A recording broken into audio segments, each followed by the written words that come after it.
आपका एक अनोखी शैली का ही आपका कंटेंट है, लोग आपको बहुत ज़्यादा पसंद करते हैं।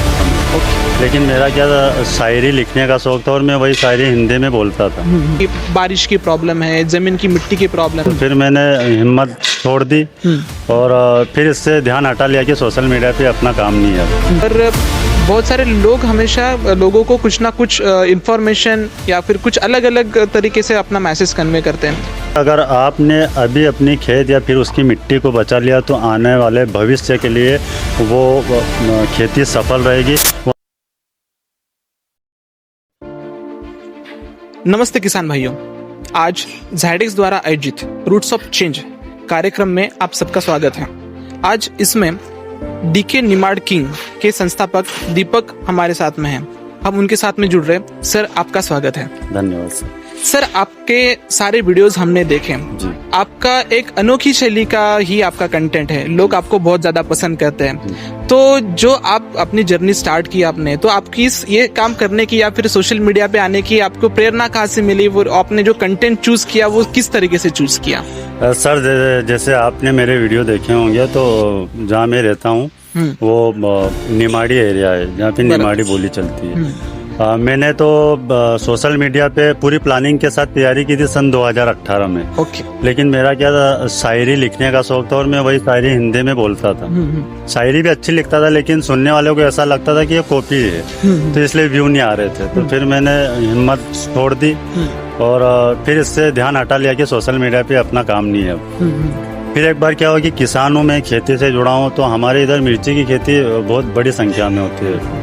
एक बार मेरी खुद की मिर्ची की फसल खराब हो गई थी। ओके। तो उसमें फिर मैंने लोकल निमाड़ी भाषा में एक वीडियो बनाया था और वो उस टाइम क्या था कि मिर्ची हर किसान की मतलब खराब होने की कगार पे थी, तो वो वीडियो मैंने मजाक में बना के डाल दिया। 2 रोज में उसमें 3.5 लाख व्यू आ गए थे। अरे वाह। तो जब से फिर मेरे को भी लगा कि हाँ, लोग निमाड़ी भाषा अगर रहेगी मेरी तो लोग जल्दी एक्सेप्ट कर लेंगे, और इस वजह से फिर मैंने वहाँ से मेरी जर्नी स्टार्ट करी और अभी तक पूरे निमाड़ी में ही वीडियो आ रहे हैं और मतलब बहुत ज्यादा सपोर्ट मिला मेरे को निमाड़ी की वजह से। अच्छी बात है। और अपनी मातृभाषा को आपने प्रमोट किया, और ना कि सिर्फ मध्य प्रदेश की जनता, बाकी लोग भी आपको बहुत अच्छी तरीके से पहचानने लगे हैं। तो अभी आप देख रहे हैं कि जैसे कि आपने किसान की बात की, तो किसान के पास में अभी बहुत सारी चीजों के प्रॉब्लम्स आ रहे हैं। हमने आज जो कार्यक्रम लिया उसमें भी हमने चर्चा की कि बारिश की प्रॉब्लम है, जमीन की मिट्टी की प्रॉब्लम है। तो आपको क्या लगता है कि किसान के यहाँ पे कौन कौन से लेवल की प्रॉब्लम्स है और उनको क्या आप सजेस्ट करेंगे कि क्या करना चाहिए? सर, किसान को मेरे हिसाब से, क्यों मैं भी एक किसान हूँ और बहुत लंबे समय से खेती कर रहा हूँ पढ़ाई छोड़ने के बाद, और जो मैंने प्रॉब्लम फील की है, जिनका सामना किया है मैंने, तो मेरे हिसाब से तो किसान का ब्रेन वॉश हुआ है सर। मैं किसान होने के नाते मेरे दिल की बात बता रहा हूँ, क्योंकि मार्केट में बहुत सारी कंपनियां आ गई है, कुछ अच्छी भी है तो कुछ फ्रॉड भी है। जैसे अभी कुछ न्यूज चली थी जिसमें लोकल दवाई बन रही थी और वो पकड़ाई गई इंदौर में, अगर आपने भी सुना हो तो। बराबर। तो किसान को क्या है कि उसको शोषण कर दिया और मतलब वो सही चीज सिलेक्शन करने का मतलब उसको इस तरह से शोषण किया है कि वो खुद जाके कोई अच्छी चीज सिलेक्ट नहीं कर सकता, क्योंकि इतनी कंपनियां, इतने ब्रांड आ गए। तो मेरे हिसाब से तो किसान को सही गाइडलाइन की जरूरत है। सही इंसान अगर मिले, जैसे मैं आपकी कंपनी की एक बहुत बड़ी तारीफ करना चाहता हूँ कि दिन भर से मैं आपके इवेंट में हूँ। आपने अपनी कंपनी को प्रमोट करने के बजाय किसान के हित में जो बातें की वो मुझे बहुत पसंद है, मेरी पूरी टीम को भी।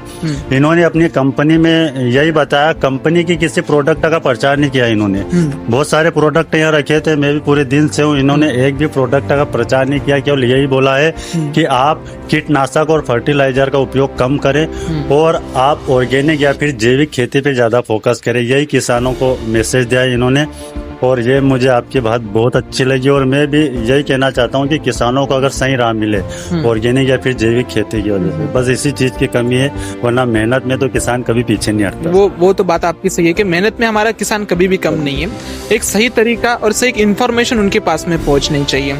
और जब हम आपके कंटेंट देखते हैं उसमें वो चीज़ हमें झलकती है कि एक सही इन्फॉर्मेशन लोगों के पास में पहुंचती है। आज हमने देखा कि बहुत सारे इन्फ्लुएंसर आज के हमारे ये रूट्स ऑफ चेंज की मीटिंग में आए थे, और बहुत सारे लोग हमेशा लोगों को कुछ ना कुछ इन्फॉर्मेशन या फिर कुछ अलग अलग तरीके से अपना मैसेज कन्वे करते हैं।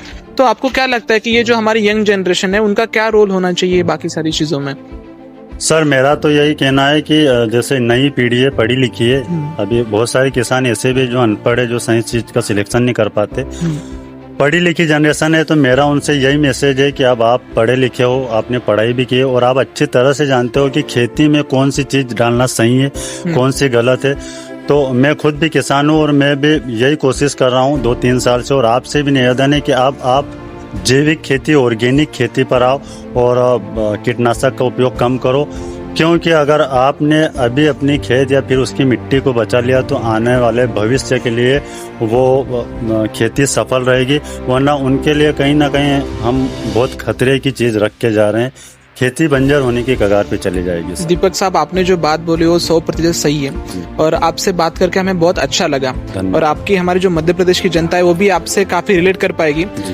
जो आपकी लोकल लैंग्वेज है वो तो आपको खास तौर से पसंद करते ही है, पर हिंदी भी एक मैसेज सिर्फ ना कि मध्य प्रदेश की जनता या फिर निमाड़ की जनता, वो पूरी इंडिया में आपका मैसेज इस तरीके से आज तक पहुंचा है। तो आपने हमको वक्त दिया और आपके जो बहुमूल्य मार्गदर्शन रहा वो हमको मिला, तो आपका दिल से आभार व्यक्त करते हैं। Thank you. धन्यवाद। Thank you.